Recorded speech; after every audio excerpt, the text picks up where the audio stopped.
now your host, Walt Disney. Of all of the mysteries in nature, the one that has puzzled man the most is the flight of birds. Watching them, man has always had a secret wish that he too could fly. Nearly all of us have had this dream at some time in our lives, and when we see the birds performing their graceful maneuvers, we can't help but experience the wish all over again.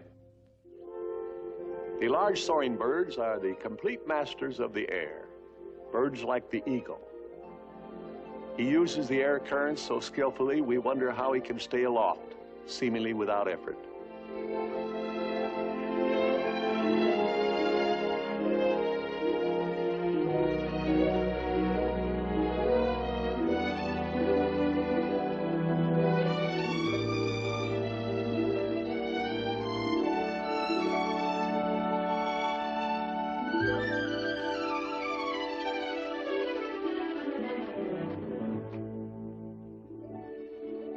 The familiar seagull is another who is perfectly at home with the air currents. Sometimes he looks as though he could go on like this forever.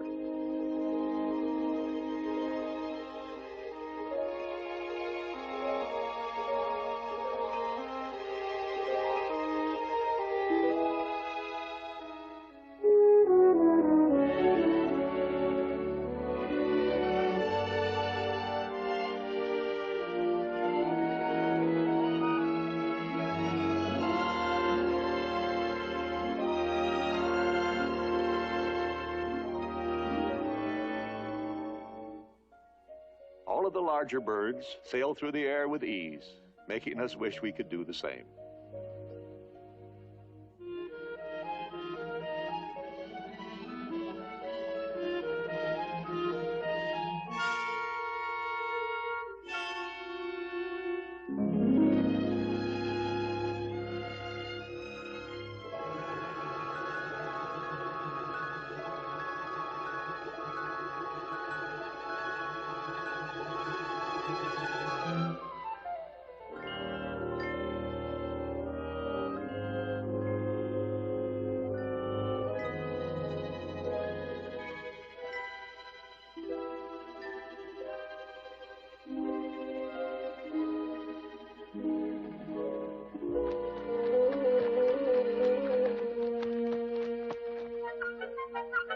Even the hummingbird is a flying machine of a sort.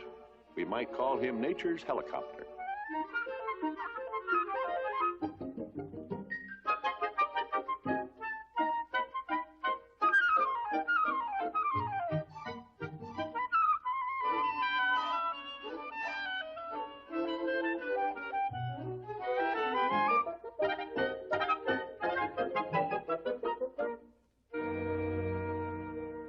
Now, man, it turns out, came close to realizing his ancient dream when he invented the glider, or sailplane. In a sailplane, you pitch your skills and your reflexes against the air currents just as the birds do. It's about as near to flying like a bird as it's possible to come.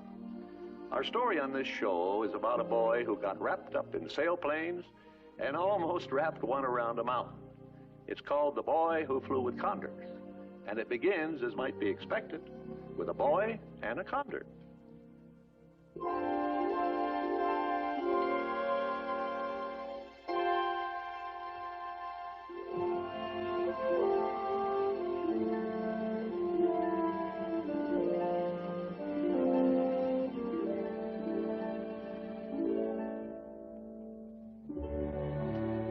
The adventure began on a hot summer day in the California foothills.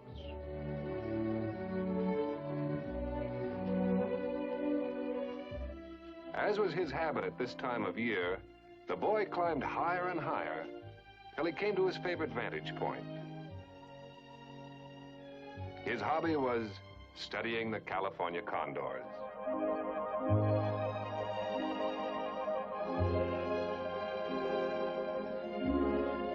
He was fascinated by their amazing power of flight. But the boy was a dreamer who, like most of us, wished that he too might soar on magic wings above the earth. He spent many an hour like this, watching, envying, marveling at their effortless grace.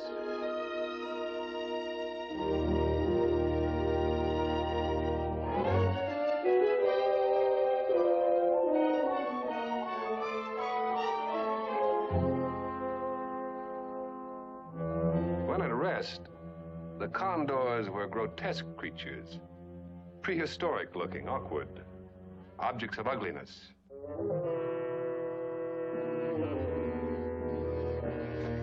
But when they took to the air, a transformation seemed to take place. They became masters of their element with a majestic beauty all their own.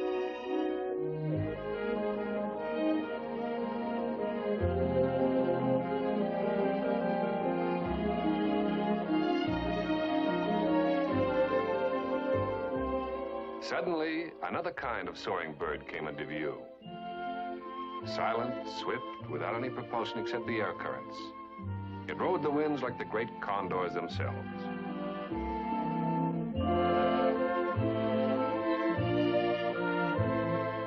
This was a sailplane, or glider, a kind of man-made bird, but as graceful an object as the boy had ever seen.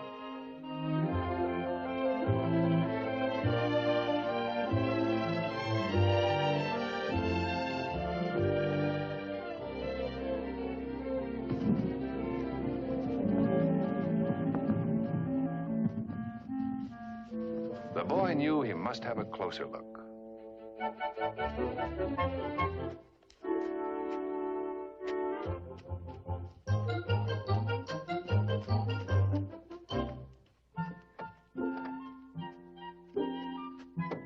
Hello. Is everything all right? Oh, hi. Hey, would you be my witness to verify that I landed here? I just completed my overseas distance, and I'm going to need a witness to sign to make sure that I did it.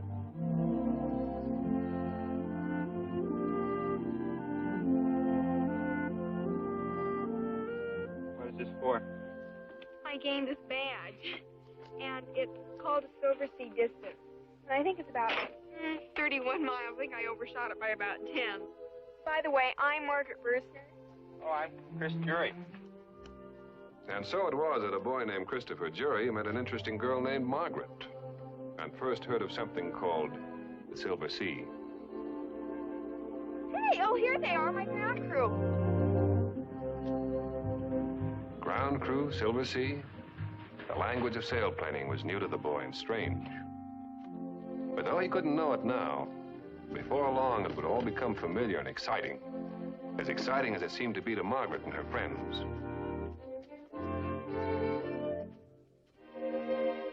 Chris watched the next move with a consuming curiosity.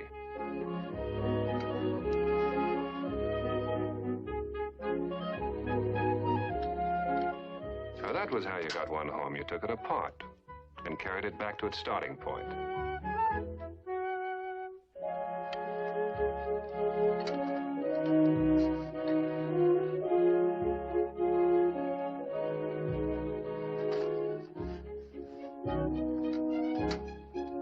Rather a come down, Chris decided, after so brave and thrilling a journey. For seeing the plane and the vast sky had done something to the boy. Here, he realized, was a dream. Here was soaring to match the great condors. The girl had said to come and try it sometime.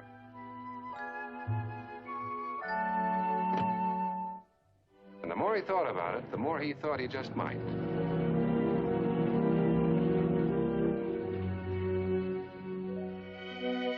The following weekend, Chris attended his first soaring meet as Margaret's guest. Torrey Pines, one of the finest sailplane spots of the California coast.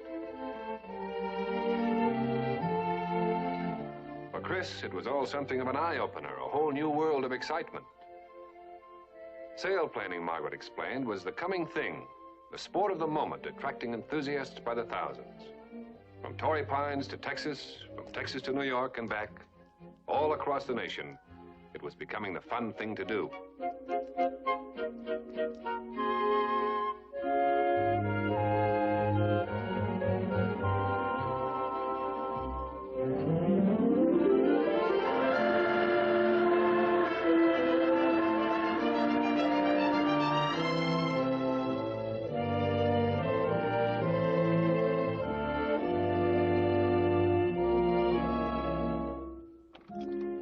next competitor, Miss Margaret Bersner, piloting a Schweitzer 126 in the junior division.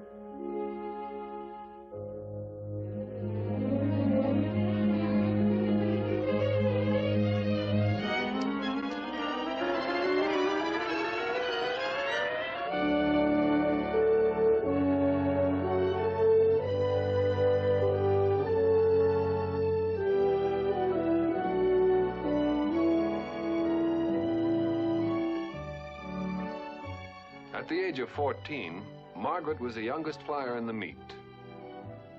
But the reflexes of youth are instinctive and much at home in a sailplane. And now she put on a show none of the other pilots had even attempted. Watching from the sidelines, Chris began to feel envious. If a mere girl could do this, why couldn't he?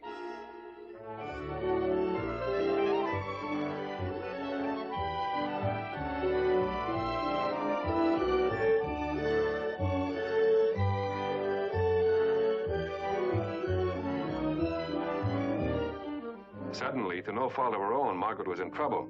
It can happen to the best of pilots. The updrafts give out. And now Margaret's little plane began to sink out of sight below the cliffs.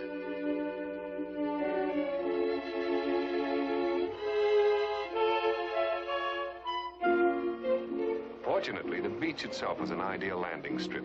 In fact, the spot all pilots headed for in an emergency. And Margaret handled her little plane with a veteran's cool skill. In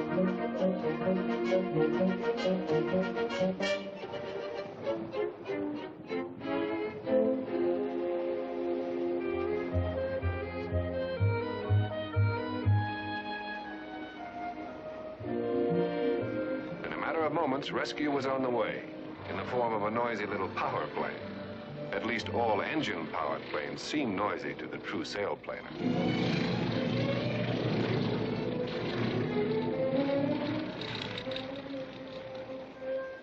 But, of course, in a situation like this, the purist can't be too choosy.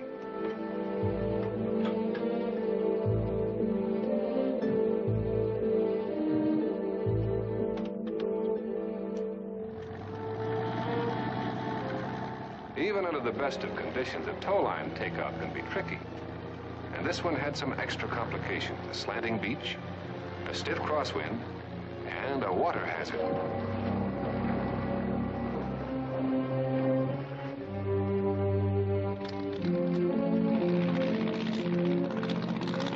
Afloat or ashore, Margaret was determined to see this through.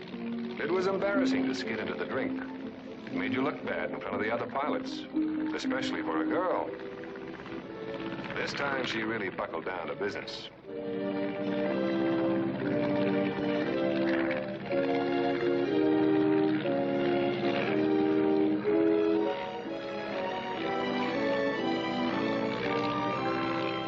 On her next pass, she found the air currents that gave her altitude again.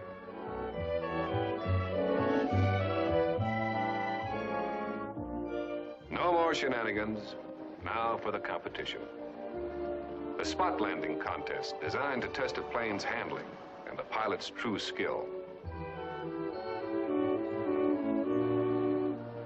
This time, no miscues. Touchdown on target.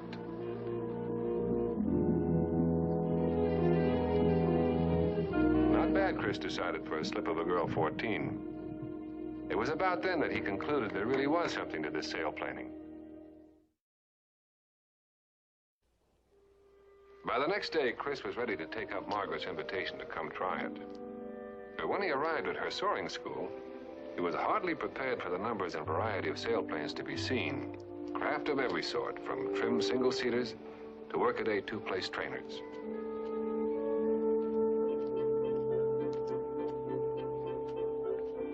Hi, Chris. Oh. Fred, this is Chris Jury. Chris, this is Fred. Fred here. Hi, Chris. See, I got my Silver C. Oh, that's great. It was his field that I landed in. I used him as my witness. Get in, take a ride. Well, Chris told himself this is what he had come for, to try it. If Margaret can do it, he had said, I guess I can.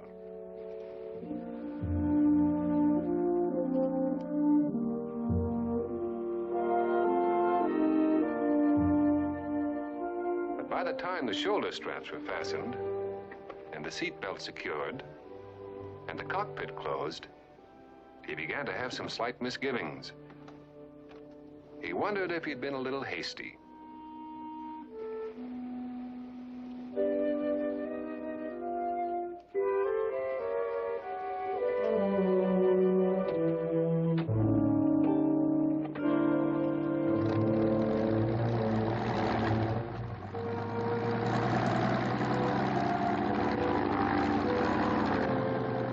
Attached. Tow plane ready. Too late to back out now.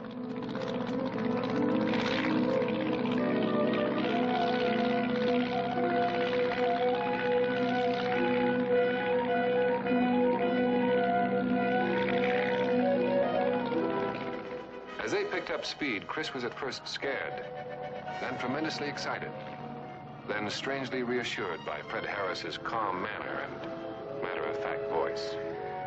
How do you like this? This is really something. I've never done anything like this before.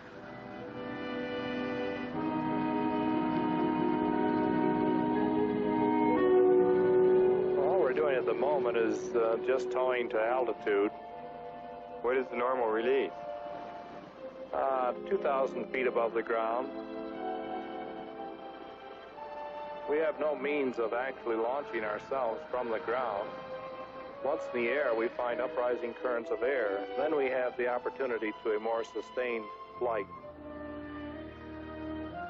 Okay. Now, if you want to pull that little red knob ahead of you, on the dash there, we'll be free from the tow plane.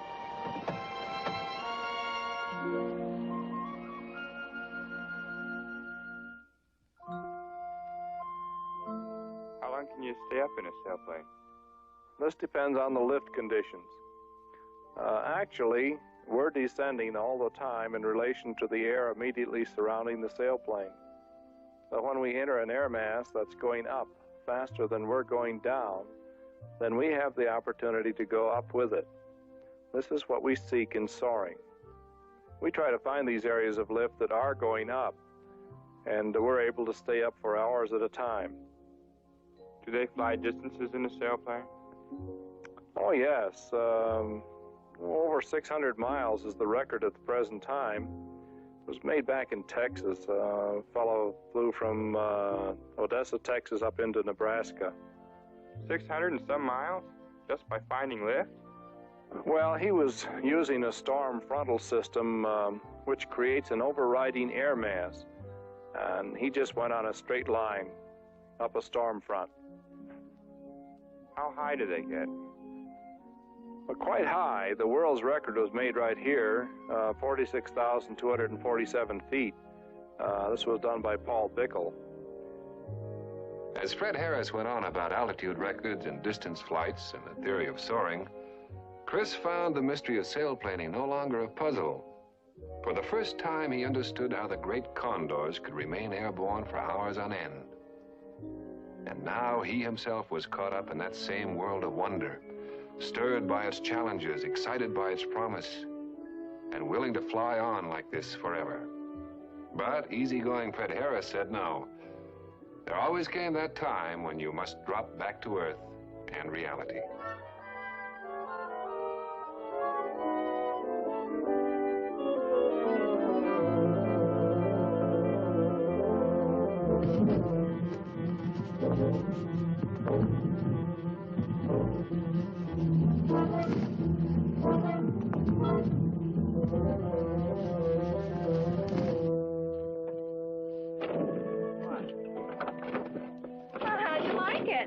Loved it. Good enough. I think I might even take lessons. It's okay with Fred. Oh, swell. You bet. It was on the boy's next flight that he cast his lot with the Condors, yielding himself completely to the lure and the thrill of soaring. How would you like to try your hand at flying this? Yeah, I sure would. Okay, just take hold of the stick lightly with your right hand, feet on the rudder pedals.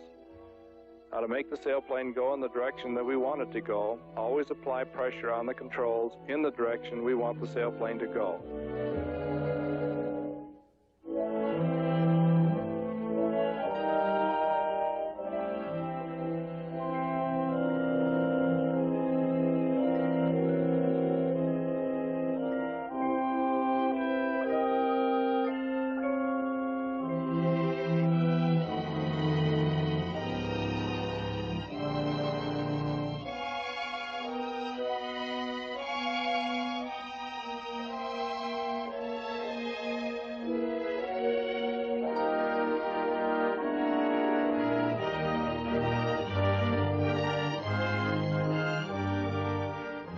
This was the moment when Chris felt no longer earthbound.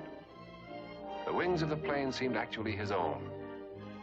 Here was true adventure and challenge.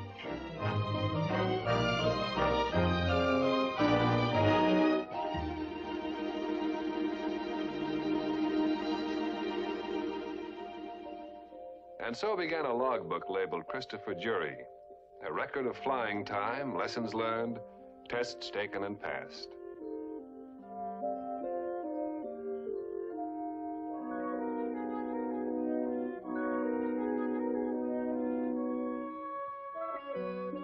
And then the big day every pilot hopes for, the first solo flight. Well, would you like to try it yourself? Yeah, sure would. Okay, you ready, huh? Yeah. Well, just remember now to stay relaxed and keep your eye on that reference on the tow plane. And if you do get into any problems you feel you can't handle, pull a release, come on back to the field. You're always within gliding distance. And don't get carried away with soaring now. We want you back here to the field. And good luck. Have a real good flight. Thanks a lot.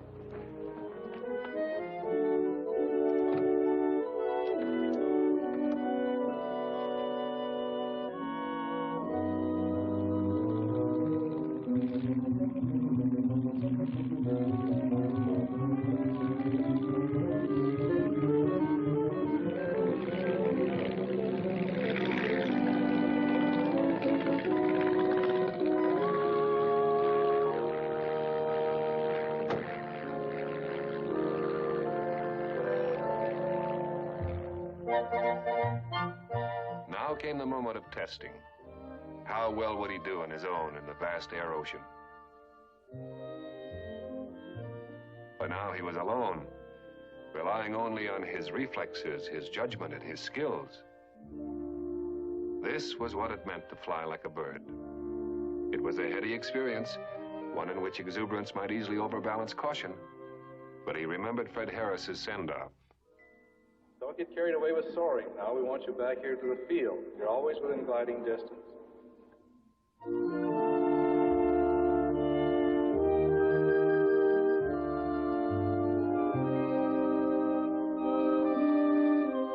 Coming down, he discovered, was almost harder than going up.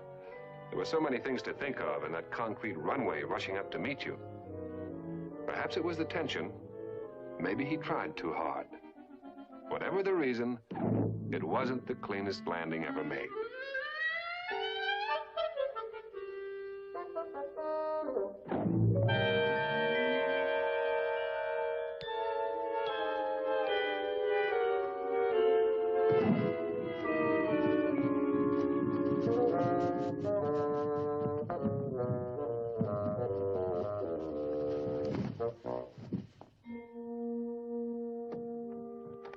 But then, as the saying is, any landing's a good landing if you can walk away from it.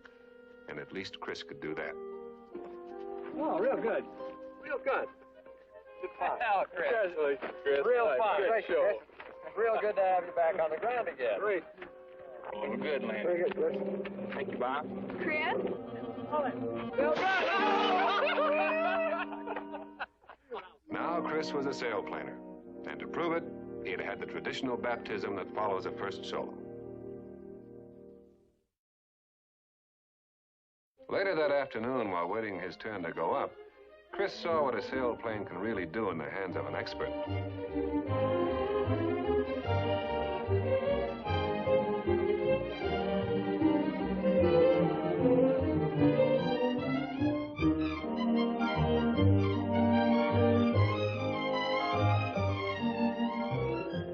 Someday he'd perform aerobatics like that.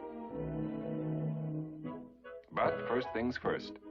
The problem of the moment was the Silver Sea test. Cross-country, 32 miles, 5 hours aloft, and altitude gained 3,280 feet. Wildlife observed en route, an unexpected dividend, but no extra points.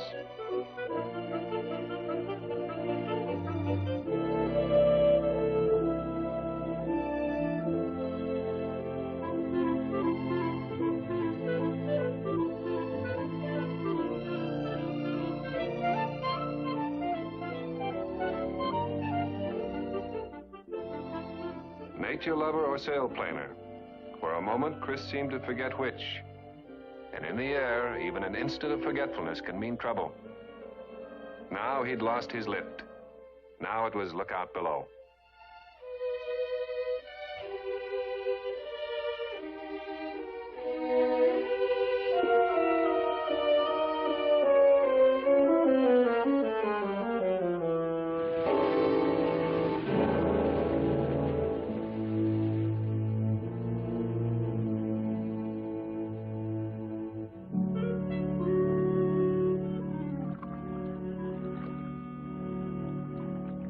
Well, to repeat an old saying, any landing is a good one if you can swim away from it.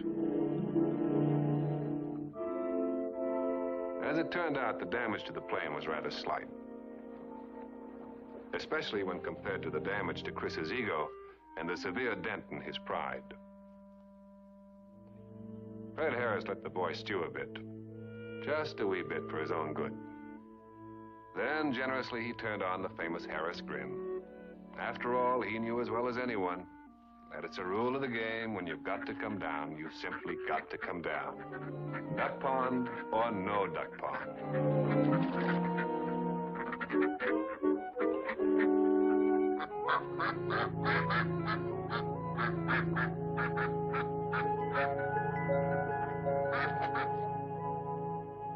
Eventually, the record said Silver Sea.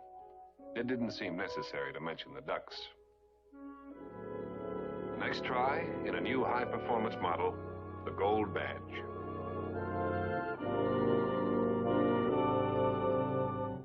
"187 miles of non-stop flight and a climb of almost 10,000 feet.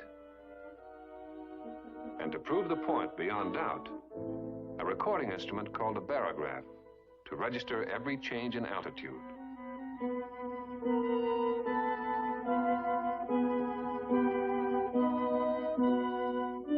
For every sailplaner, there are days when he can't seem to make the elements play his way. And for Chris, this seemed to be one of them.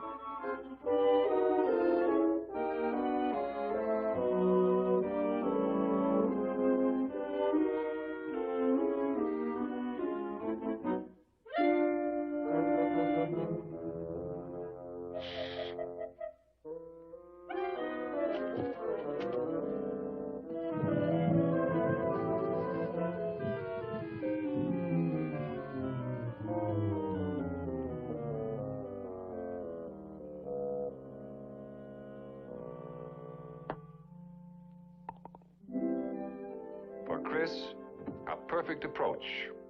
For the locker room, a real tall one.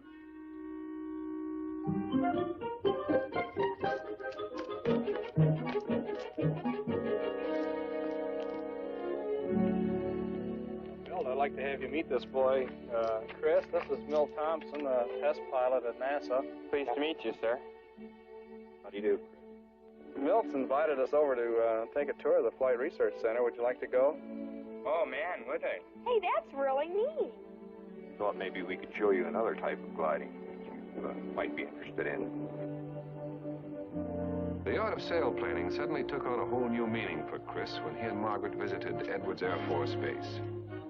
For here at NASA, in a realm of space thinking and imaginative ingenuity, men had found ways to put the science of gliding to new and surprising uses. Test pilot Thompson told them a bit of what was going on. This is one of our X-15 research aircraft. It's rocket-powered. We've flown in excess of 4,000 miles an hour and 350,000 feet at altitude. We call it a hypersonic glider.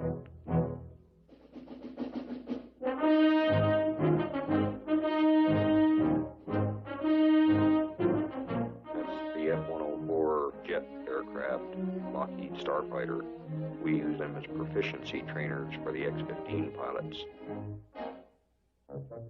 To the fascinated visitors, nothing seemed less likely to fly than this odd contraption.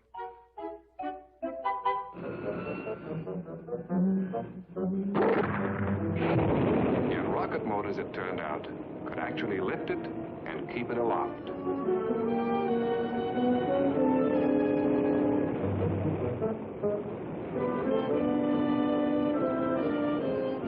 This weird-looking gliding craft is a lunar research vehicle designed to study problems involved in landing on the moon.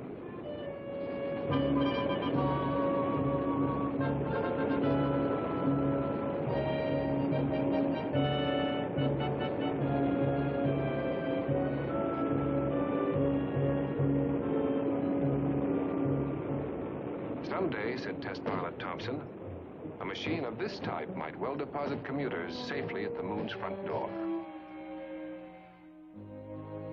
The oddest glider of the lot, if glider it could be called at all, proved to be this stubby little craft, officially the M2, but more affectionately called the Hot Brick and the Upside-Down Flatiron.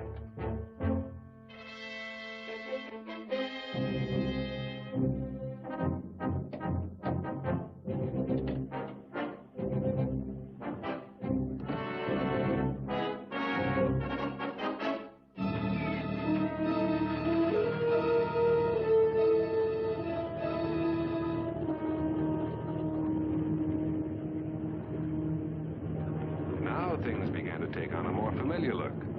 As Chris and Margaret could see, this was more like the sailplanes at home. The M2 was towed into the air like any sailplane and then cut loose on its own.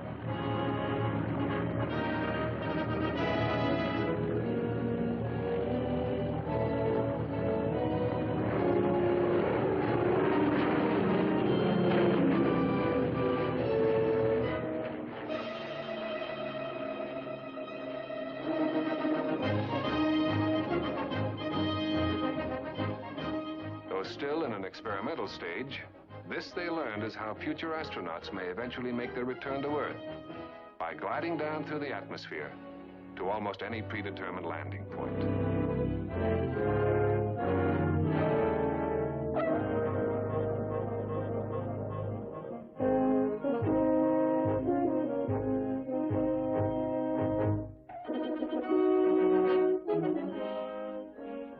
As Chris had begun to realize, there is more to the art of gliding than first meets the eye. By now, Chris had been bitten by the bug, the secret longing that sooner or later comes to every sailplaner. Now he wanted to try for the highest award in soaring, the Diamond C. It would be a challenge, a tough one, but he felt he was ready. And so did his best router, Margaret. And equally as important, so did Fred Harris. Come over here and try to pick up this sheer north. But I'm afraid the mountains get so high up in here that it's going to be overdeveloped, as the clouds will be right on top of the peaks. And if that's the case, then you should have altitude enough to cross over this valley and pick up this next ridge going north, east of it.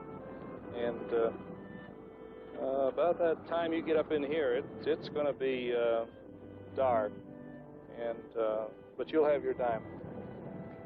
This time, the problem was the biggest Chris had ever tackled. Before the flight was over, he must record 16,000 feet of altitude, and it must be a sustained journey of 311 miles, long enough for a pilot to get thirsty and even a bit hungry.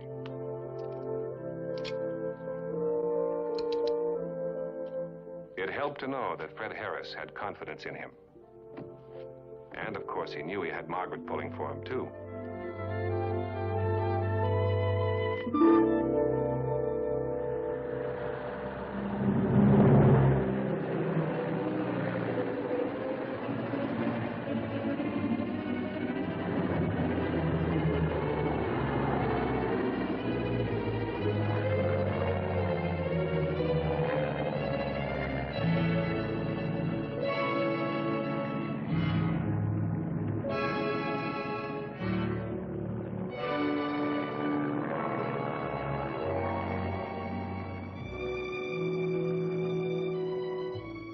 Ground control, this is 88 Zulu.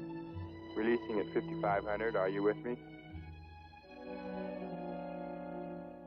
Okay, fine and dandy. We'll be right behind you. We have you in sight. When a sailplaner goes across country, it's helpful to have his ground crew go with him. And now Fred and Margaret set out to do just that. They took the trailer to bring the plane home at the end of the journey. But more than that, they wanted to stay in touch just in case of trouble. Destination for both parties, somewhere near Bishop. Rendezvous in case contact was lost, Bishop Airport.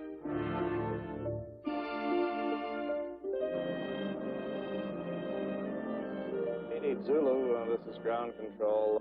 I'd move over against those hills a little bit more. There you might get a little push up there from ridge lift. Might try it anyway. Chris appreciated Fred's advice and immediately undertook to follow it. It was good to have an experienced observer along. The first hour, everything went smoothly, exactly according to plan. Ground control, this is 88 Zulu. The lift's pretty good up here. I can keep going, I guess. I'm right on course. 88 Zulu, over. Though Chris was on course, as he had said, it wasn't long before the ground crew was not. That was the beauty of travel in the sky. No detours. But the earthbound travelers weren't so lucky. Now they'd have to double their speed and try to catch up, if they could on these bumpy back roads.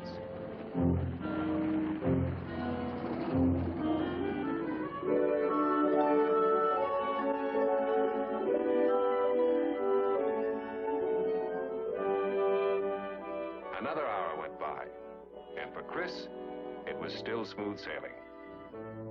But for Fred and Margaret in the ground below, the journey had become a kind of obstacle course.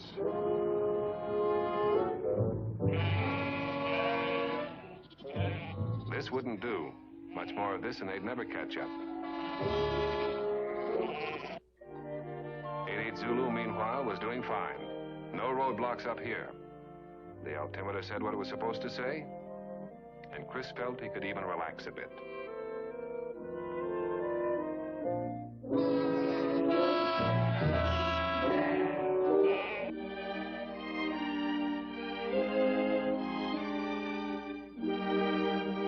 At the end of the fourth hour, Chris met the mountains Fred Harris had predicted.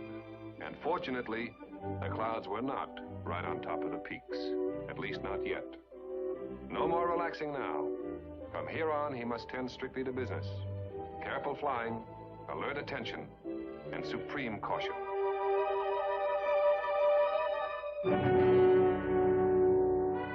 This rugged terrain would prove whether or not he was a pilot, for this was the eastern face of the mighty Sierras.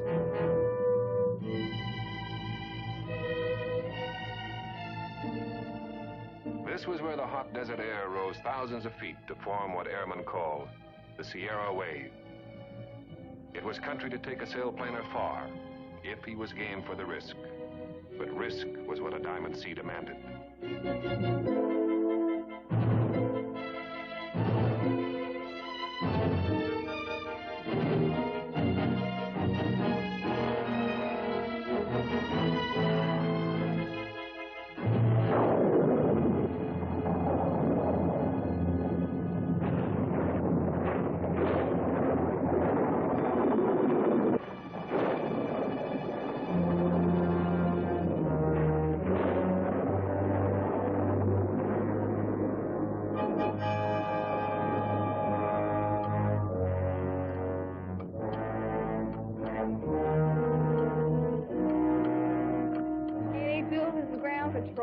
We have a slight delay, flat tire, and it's beginning to rain. How's it up there?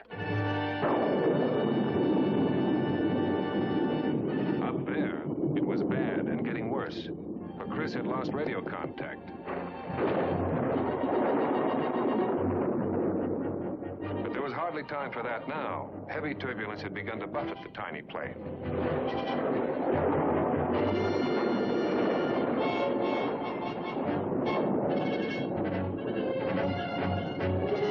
Chris had his hands full just trying to keep it under control.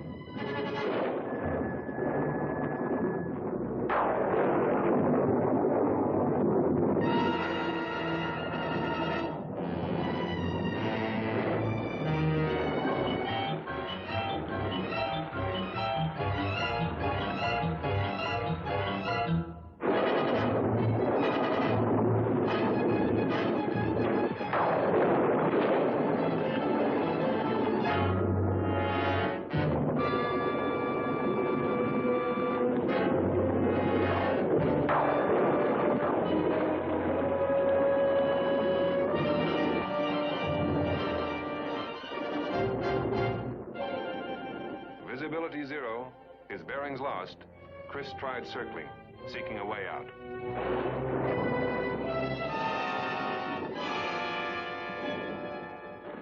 88 Zulu, this is ground control. Can you hear us? Can you read us? No answer, except the crackling of heavy static. No answer to Chris's dilemma either, except hope. And suddenly hope itself seemed lost.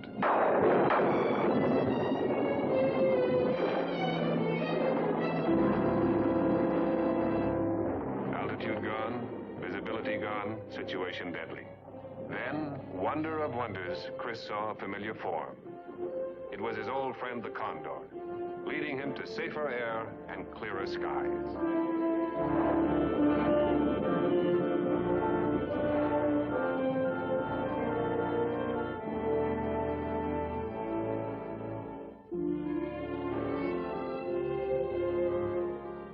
He knew that if he would stick with these masters, his battle would be won.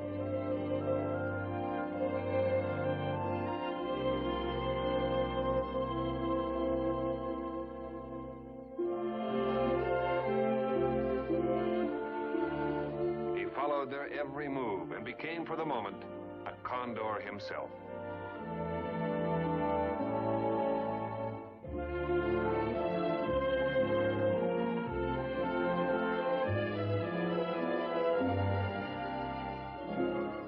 Once in the clear, Chris could recognize his surroundings. Below, unmistakably, lay Mono Lake, and the sight of it cheered him, for he knew now that he'd traveled a legitimate Diamond Sea distance. Of course, there was still the problem of getting down safely, but he felt sure he could handle that.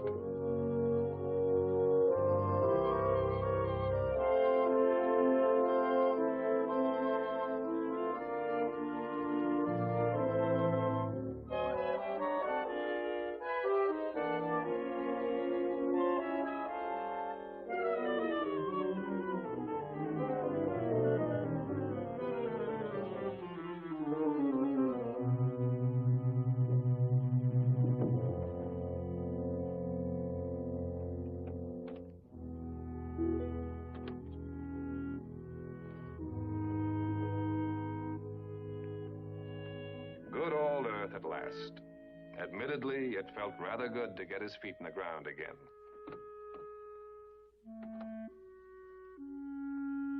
He knew where he was, and yet he didn't.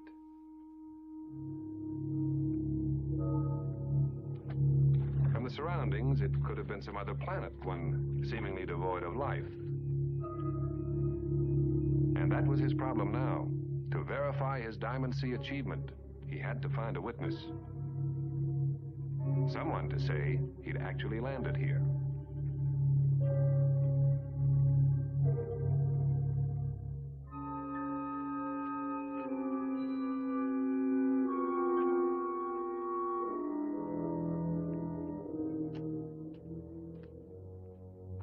A building.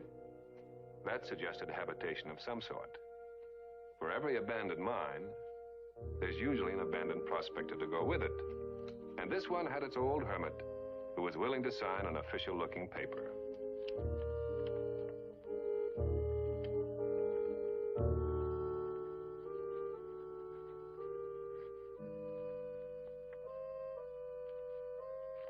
Now the Diamond Sea was his.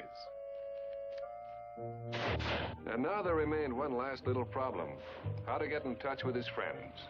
Chris was safe, all right, and he knew he was safe, but they didn't, and they would worry.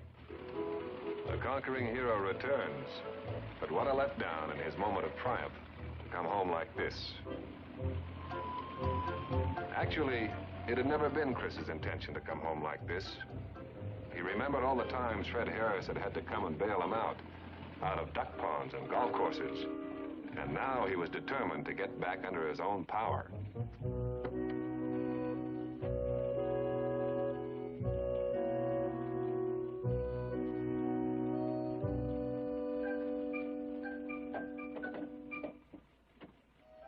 The old miner couldn't guarantee anything, but if this ancient jalopy could get up to even 48 miles an hour, It just might put Chris back in the sky.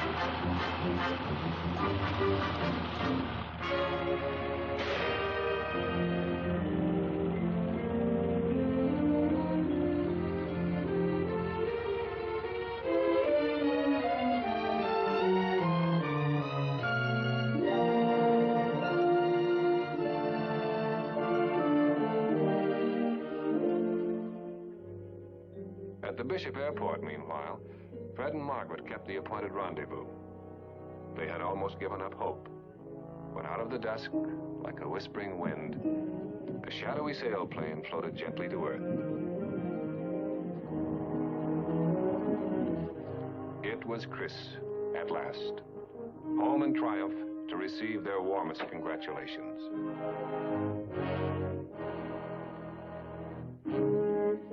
The Diamond Sea, soaring's finest, an emblem of pride and shared achievement. It belongs to those who dare and those who venture, to the young in heart and the bold of spirit, to those like Chris and Margaret, who carry man's dreams aloft and free his aspirations in the high, wide sky.